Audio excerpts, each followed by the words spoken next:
नमस्कार, मी संदीप आणि तुम्ही पाहताय एलएस मराठी। पाहूयात काही विशेष घडामोडी।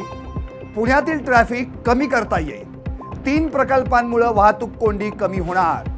MIDC भागातील वाहतूक समस्येलाही दिलासा। मुख्यमंत्री फडणवीसांचं आश्वासन। ठाकरेंचं रामरक्षा विरुद्ध राणांचा हनुमान चालीसा पठण। अमरावतीत राणा दाम्पत्याचं हनुमान चालीसा पठण। उद्धव ठाकरे ढोंगीपणा करतायत, राणांचा आरोप। 20 जुलैचा मोर्चा यशस्वी होऊ नये म्हणूनच सोनम वांगचुक यांना पोलिसांनी घेतलं ताब्यात। वांगचुकांवरील कारवाईचा राष्ट्रवादीकडून निषेध।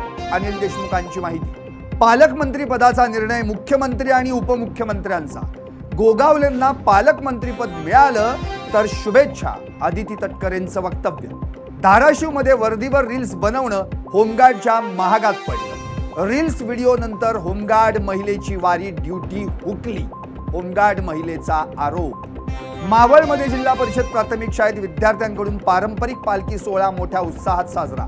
टाळ मृदंगाच्या गजरात ज्ञानोबा माऊली तुकारामच्या जयघोषात परिसर दुमदुमला।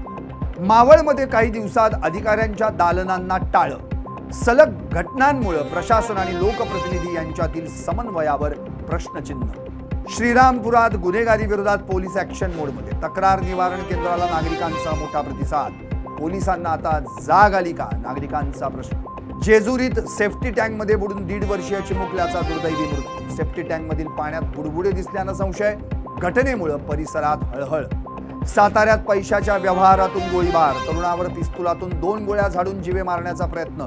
तरुण गंभीर जखमी, रुग्णालयात उपचार सुरू। आणखी काही विशेष घडामोडींसाठी पाहत रहा एलएस मराठी।